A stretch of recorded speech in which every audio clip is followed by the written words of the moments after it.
Depuis plusieurs années maintenant, les fans français de MMA se demandent qui sera le premier champion UFC tricolore. On pense évidemment à Manon Fiorot, dont le prochain combat devrait être pour le titre, mais aussi à Cyril Gane, toujours à un combat du title shot. Ce samedi, un autre Français pourrait se positionner sérieusement pour la ceinture, Nassourdine Imavov. 4 ans après son arrivée à l'UFC, Nassourdine se retrouve face à un nouveau défi, Jared Cannonier, ex-challenger pour le titre et actuel numéro 4 de la catégorie des middleweight. Alors aujourd'hui, focus sur le parcours du Français, bien remis en selle après une année 2023 très frustrante, mais zoom aussi sur son adversaire avant un choc dans une catégorie bien relevée. Nassourdine Imavov. Who the fuck is that guy?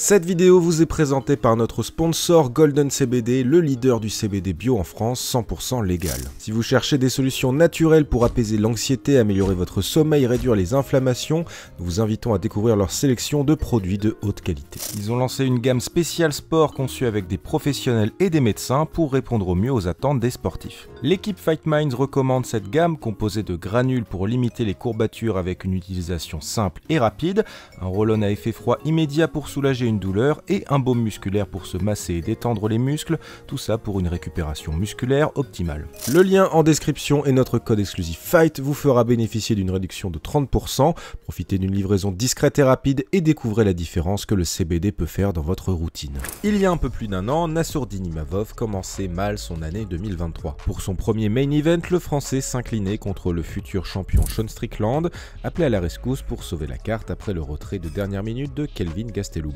5 mois plus tard, Nassourdine affronte le meilleur pote de Strickland, Chris Curtis, et le domine largement avant un coup de tête involontaire qui stoppe le combat et débouche sur un no contest. En octobre de cette même année, Nassourdine doit affronter Ikram Aliskerov à l'UFC 294, mais là encore c'est un pétard mouillé, le combat est annulé, un problème de visa pour le Français selon la version officielle. Bref, l'année 2023 fut une année à oublier pour le combattant, mais aussi pour ses fans qui attendent beaucoup du franco-dagestanais. Né en 1995 dans la patrie de Khabib Nurmagomedov, Nassourdine grandit dans la culture du combat avant de déménager avec sa famille dans le sud de la France à l'âge de 9 ans. Plus striker que lutteur, le jeune Nassourdine quitte Salon de Provence 10 ans plus tard avec son frère Daguir pour tenter sa chance à Paris. Talentueux, travailleur acharné, il rejoint rapidement les rangs du MMA Factory de Fernand Lopez et lance sa carrière dans le MMA. Avec un record de 8 victoires et 2 défaites, Nassourdine rejoint son partenaire d'entraînement Cyril Gane à l'UFC en 2020 et impressionne chez les middleweight malgré une défaite contre Phil Hawes. Dans la cage, Nassourdine gagne, mais les observateurs savent que le Français est encore loin de son potentiel réel,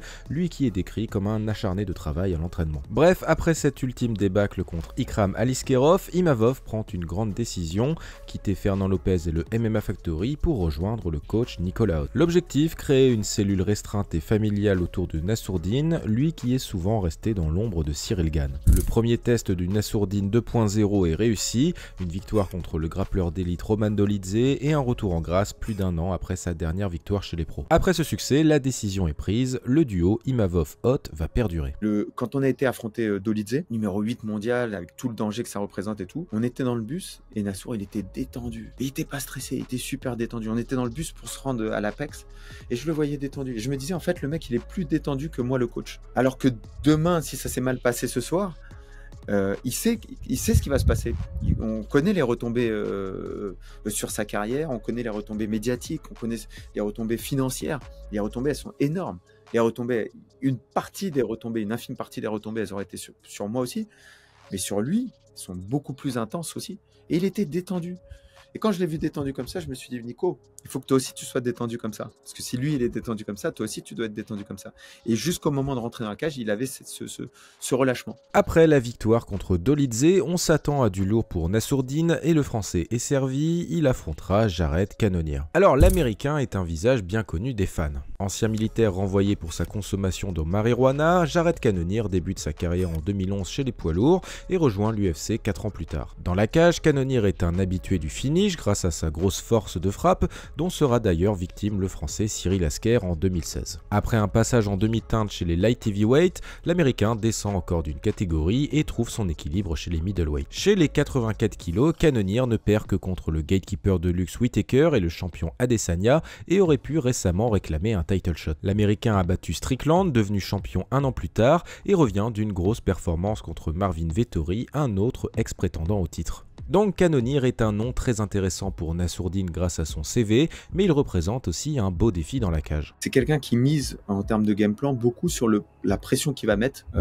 Il dit lui-même, quand je suis dans l'octogone, mon cœur devient de plus en plus gros, la cage devient de plus en plus petite. Et je pense que c'est vraiment sa vision du combat, c'est au fur et à mesure de la pression que je vais mettre, je vais réduire l'espace avec mon pressing offensif, et puis je vais augmenter mon cardio, et puis finalement, tu vas être du coup de plus en plus fatigué. Et donc, quelqu'un qui met un pressing offensif assez important, quelqu'un qui pendant longtemps avait une assez mauvaise défense de takedown et défense de sol, et donc qui pâtissait un petit peu de ça. Je pense que ces dernières années, il s'est rattrapé là-dessus. Il a travaillé sa lutte, il a travaillé son sol. Il est devenu assez difficile à contrôler au sol. Il est devenu correct sur sa capacité à amener au sol. Je pense que venant des poids lourds, c'est quelqu'un qui a beaucoup de force, qui a une grande allonge. Il ne faut pas oublier qu'il fait 1m80 pour une envergure de 2 mètres. C'est très rare. Il a 20 cm de plus d'envergure que sa taille. En général, c'est même taille, même envergure.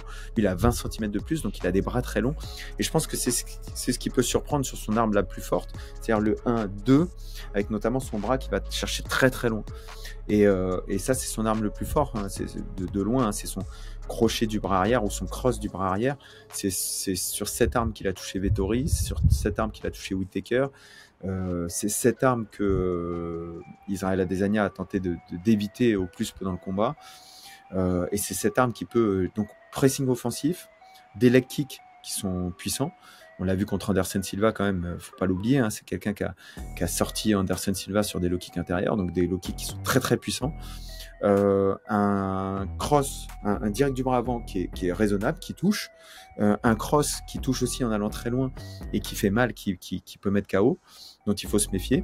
Et puis c'est ensuite une capacité à bloquer contre la cage s'il doit le faire, à lutter un petit peu. Pas très fort pour moi là-dessus, mais solide physiquement.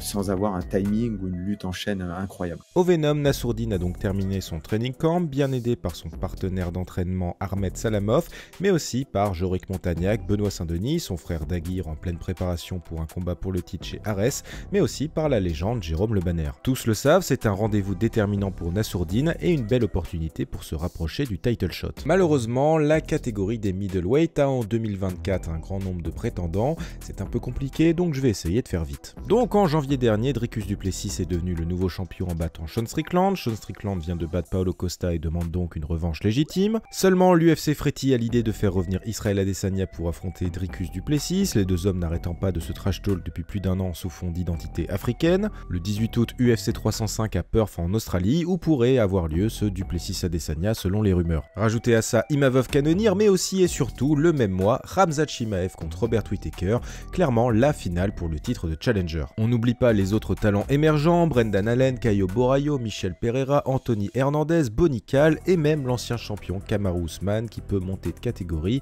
Bref, les middleweight, c'est la division à suivre en ce moment. Alors même si une victoire contre Cannonier n'offre pas de title shot immédiat, toujours est-il que Nassourdine est aujourd'hui face au plus gros défi de sa carrière. En tout cas, l'UFC croit en lui, le français ayant maintenant figuré dans 3 main events avant un UFC Paris dont il pourrait être l'une des stars. Nassourdine a d'ailleurs annoncé la couleur, le titre oui, mais aussi une revanche contre Sean Strickland après un premier affrontement en short notice et dans la catégorie du dessus. Alors l'heure de Nassourdine Imavov est-elle enfin arrivée?